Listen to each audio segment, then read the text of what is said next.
we're reviewing the plank progressions. It's good to start, if this is a new exercise, in the knee plank position. So we want to start with people having you on your elbows. So we want elbows underneath shoulders. And then we're going to bring the knees back so that we can get in a nice long line from shoulders, hips, through knees. And then bring your heels up if that aggravates your kneecaps. We don't want you to kneel on your kneecaps. But this is a great starter plank position, the knee plank.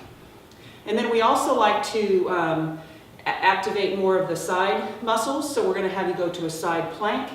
We're going to stack the shoulders, have the elbow directly under shoulder, stack the top shoulder over the bottom shoulder, and you can still stay on the outside of your knee.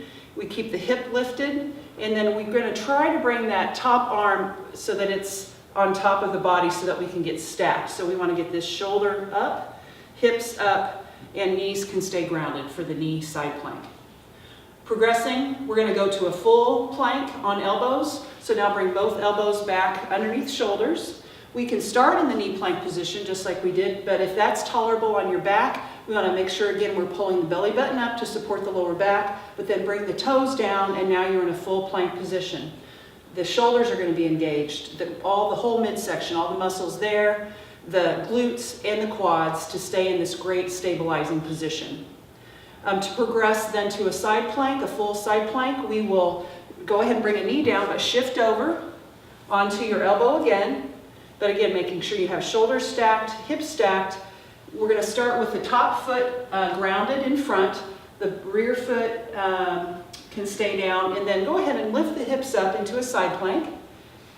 If it's a little too intense or any discomfort in the back, you can always bring the bottom knee down. But if that's tolerable, we're going to bring the knee up and stay in this first side plank position.